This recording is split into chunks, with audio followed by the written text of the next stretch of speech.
Hi friends, welcome back to my channel. ಇವತ್ತು ನಾನು tomato rasam ಮಾಡ್ತಾಯಿದ್ದೀನಿ. ಸುಮಾರು ವಿಧಾನದಲ್ಲಿ ಟೊಮೆಟೊ ರಸಮ್ ಮಾಡ್ತಾರೆ. ಇದು ಒಂಥರ ಡಿಫ್ರೆಂಟ್ ಆಗಿರುತ್ತೆ. ಟೇಸ್ಟು ಅಷ್ಟು ಸೂಪರ್ ಆಗಿರುತ್ತೆ. ಊಟ ಬೇಡ ಅಂದರೂ ತಟ್ಟೆ ಪೂರ್ತಿ ಖಾಲಿಯಾಗಿ ಹೋಗುತ್ತೆ, ಅಷ್ಟು ರುಚಿಯಾಗಿರುತ್ತೆ ರಸಮ್ ಇದು. ಪಲ್ಯ ಏನು ಬೇಡ, ರಸಮ್ ಒಂದೇ ಇದ್ದರೆ ಸಾಕು ಅನಿಸುತ್ತೆ, ಅಷ್ಟು ರುಚಿಕರವಾಗಿರುತ್ತೆ. ಹೇಗೆ ಮಾಡೋದು, ಏನೆಲ್ಲ ಇಂಗ್ರೀಡಿಯೆಂಟ್ಸ್ ಬೇಕಂತೇಳಿ ನೋಡುವ. ಈಗ ಒಂದು ಮಿಕ್ಸಿ ಜಾರಿಗೆ ಒಂದು ಅರ್ಧ ಸ್ಪೂನ್ ಆಗುವಷ್ಟು ಜೀರಿಗೆ, ಒಂದು ಅರ್ಧ ಸ್ಪೂನ್ ಆಗುವಷ್ಟು ಕಾಳುಮೆಣಸು. ಈಗ ಇದನ್ನು ತರಿಯಾಗಿ ರುಬ್ಕೋಬೇಕು. ಈಗ ತರಿಯಾಗಿ ರುಬ್ಕೊಂಡಾಗಿದೆ. ಈಗ ಒಂದು ಬೌಲಿಗೆಲ್ಲ ತೆಗೆದಿಡ್ತೀನಿ. ನಾವು ಕಲ್ಲಲ್ಲಿ ಜಜ್ಜಿನೂ ಈ ಥರ ಪುಡಿ ಮಾಡ್ಕೋಬೋದು, ಅದು ಇನ್ನೂ ಟೇಸ್ಟು ತುಂಬಾ ಚೆನ್ನಾಗಾಗುತ್ತೆ. ಅದೇ ಮಿಕ್ಸಿ ಜಾರಿಗೆ ಈಗ 4 ಹಸಿಮೆಣಸಿನ್ಕಾಯಿ, 1.5 ಇಂಚಾಗುವಷ್ಟು ಶುಂಠಿ, ಒಂದು 6 ರಿಂದ 7 ಬೆಳ್ಳುಳ್ಳಿ, 1 ಕಡ್ಡಿ ಕರಿಬೇವು, ಇದನ್ನು ತರಿಯಾಗಿ ರುಬ್ತೀನಿ. ಈಗ ರುಬ್ಕೊಂಡಾಗಿದೆ. ಈಗ ಒಂದು ಬೌಲಿಗೆ ಹಾಕಿ ಸೈಡಲ್ಲಿ ತೆಗೆದಿಡ್ತೀನಿ. ಈ ಥರ ಮಾಡೋದ್ರಿಂದ ತುಂಬಾ ಚೆನ್ನಾಗಾಗುತ್ತೆ, ಟೇಸ್ಟು ಅಷ್ಟು ಸೂಪರಾಗಿರುತ್ತೆ. ಈಗ ಒಂದು ಲೆಮನ್ ಗಾತ್ರದಷ್ಟು ಹುಣಸೆಹಣ್ಣು ನಾನು ನೆನೆಸಿ ಇಟ್ಕೊಂಡಿದ್ದೀನಿ. ಈಗ ಅದರದ್ದು ರಸ ಒಂದು ಬೌಲಿಗೆಲ್ಲ ಹಾಕ್ತಾಯಿದ್ದೀನಿ. ಒಂದು 5 ಹಣ್ಣಾಗಿರುವ ಟೊಮೆಟೊ ತೊಗೊಂಡಿದ್ದೀನಿ. ಹಣ್ಣಾಗಿರೋ ಟೊಮೆಟೊ ತೊಗೊಳ್ಳೋದ್ರಿಂದ ತುಂಬಾ ಚೆನ್ನಾಗಾಗುತ್ತೆ ಇದು. ಈಗ ಕಟ್ ಮಾಡಿ ಎಲ್ಲ ಈಗ ಹುಣಸೆಹಣ್ಣಿಂದ ರಸಕ್ಕೆಲ್ಲ ಹಾಕ್ತಾಯಿದ್ದೀನಿ.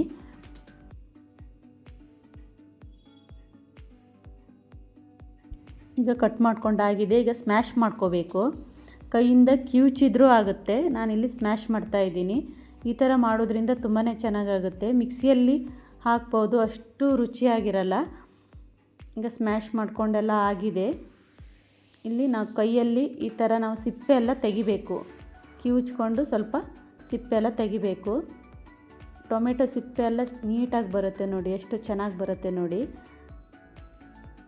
ಈಗ ಟೊಮೆಟೊ ರಸ ತೆಗೆದಾಗಿದೆ. ಈಗ ಒಂದು ಕಡಾಯಿ ಇಟ್ಕೊಂಡಿದ್ದೀನಿ. ಕಡೆಗೆ ಒಂದು 2-3 ಸ್ಪೂನ್ ಆಗುವಷ್ಟು ಆಯಿಲ್ ಹಾಕಿದ್ದೀನಿ. ಒಂದು ಅರ್ಧ ಸ್ಪೂನ್ ಆಗುವಷ್ಟು ಇಂಗು, ಒಂದು 3/4 ಸ್ಪೂನ್ ಆಗುವಷ್ಟು ಸಾಸಿವೆ, 1/4 ಸ್ಪೂನ್ ಆಗುವಷ್ಟು ಮೆಂತ್ಯ ಕಾಳು, ಗುಂಟೂರು ಮೆಣಸು ಸ್ವಲ್ಪ ಖಾರಕ್ಕೆ ತೊಗೊಂಡಿದ್ದೀನಿ, ಒಗ್ಗರಣೆಗೆ ಹಾಕಿದರೆ ತುಂಬ ಚೆನ್ನಾಗಾಗುತ್ತೆ. ಸ್ವಲ್ಪ ಕರಿಬೇವು ಹಾಕಿದ್ದೀನಿ. ಸ್ವಲ್ಪ ಹೊತ್ತು ಫ್ರೈ ಮಾಡಬೇಕು. ಈಗ ಸ್ವಲ್ಪ ಹೊತ್ತು ಫ್ರೈ ಆದಮೇಲೆ ಈಗ ನಾವು ರುಬ್ಬಿರುವಂತಹ ಮಸಾಲೆ ಇದಕ್ಕೆ ಸೇರಿಸಬೇಕು. ಇದು ಹಸಿ ವಾಸನೆ ಹೋಗುವ ತನಕನೂ ಫ್ರೈ ಮಾಡಬೇಕು. ಲೋ ಫ್ಲೇಮಲ್ಲೇ ಇಟ್ಕೊಂಡು ಫ್ರೈ ಮಾಡಬೇಕು. ಈಗ ಫ್ರೈ ಆಗಿದೆ. ಈಗ ಇದಕ್ಕೆ ನಾನು ಟೊಮೆಟೊ ರಸ ಈಗ ಸೇರಿಸ್ತಾ ಇದ್ದೀನಿ. ಈಗ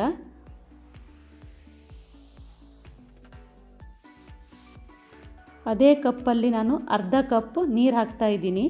ಎಷ್ಟು ಟೊಮೆಟೊ ರಸ ತೊಗೊಂಡಿದ್ದೀನೋ ಅಷ್ಟೇ ಅರ್ಧ ಕಪ್ ಆಗುವಷ್ಟು ನಾನಿಲ್ಲಿ ನೀರು ಹಾಕಿದ್ದೀನಿ. ರುಚಿಗೆ ತಕ್ಕಷ್ಟು ಉಪ್ಪು ಹಾಕಬೇಕು. ಎಷ್ಟು ಉಪ್ಪು ಬೇಕಂತ ನೋಡಿಕೊಂಡು ಹಾಕಬೇಕು.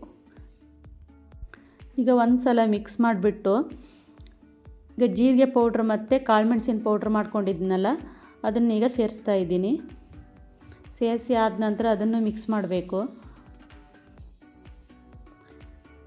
ಈಗ ಒಂದು 1/4 ಸ್ಪೂನ್ ಆಗುವಷ್ಟು ಅರಿಶಿನ ಹಾಕ್ತಾಯಿದ್ದೀನಿ. ಒಂದು ಅರ್ಧ ಸ್ಪೂನ್ ಆಗುವಷ್ಟು ಚಿಲ್ಲಿ ಪೌಡರ್. ಇದನ್ನೀಗ ಚೆನ್ನಾಗಿ ಮಿಕ್ಸ್ ಮಾಡಿಬಿಟ್ಟು ಇದಕ್ಕೆ ಸ್ವಲ್ಪ ಕೊತ್ತಂಬರಿ ಸೊಪ್ಪು ಹಾಕಬೇಕು. ಕೊತ್ತಂಬರಿ ಸೊಪ್ಪು ಹಾಕಿದ ನಂತರ ನಾವು ಇದನ್ನು ಒಂದು 5 ನಿಮಿಷ ಚೆನ್ನಾಗಿ ಕುದಿಸಬೇಕು. ಈಗ ಚೆನ್ನಾಗಿ ಕುದ್ದಿದೆ. ಇದು 5 ನಿಮಿಷ ಆಗಿದೆ ನೋಡಿ. ಟೊಮೆಟೊ ರಸಮ್ ರೆಡಿಯಾಗಿದೆ. ತುಂಬಾ ಚೆನ್ನಾಗಾಗುತ್ತೆ. ಊಟ ಬೇಡ ಅನ್ನುವರು ತಿಂತಾರೆ ಇದನ್ನು. ಜ್ವರ ಬಂದಾಗ ಅಂತೂ, ಬಾಯಿ ರುಚಿ ಕೆಟ್ಟಾಗ ಇದು ಸೂಪರಾಗಿರುತ್ತೆ, ಅಷ್ಟು ರುಚಿಯಾಗಿರುತ್ತೆ. ಬೇಡ ಅಂದರೂ ಊಟ ಸೇರುತ್ತೆ. ಬಿಸಿ ಬಿಸಿ ಅನ್ನಕ್ಕಂತೂ ಸೂಪರಾಗಿರುತ್ತೆ. ನೀವು ಒಂದ್ಸಲ ಇದೇ ಥರ ಟ್ರೈ ಮಾಡಿ ನೋಡಿ. ಇವತ್ತಿನ ರಸಮ್ ರೆಸಿಪಿ ಇಷ್ಟವಾದರೆ ಲೈಕ್ ಮಾಡಿ, ಸಬ್ಸ್ಕ್ರೈಬ್ ಮಾಡಿ, ಫ್ಯಾಮಿಲಿ ಫ್ರೆಂಡ್ ಜೊತೆ ಶೇರ್ ಮಾಡಿ. ಮುಂದಿನ ವೀಡಿಯೋಗಾಗಿ ಬೆಲ್ ಐಕಾನ್ ಪ್ರೆಸ್ ಮಾಡಿ. Thank you for watching.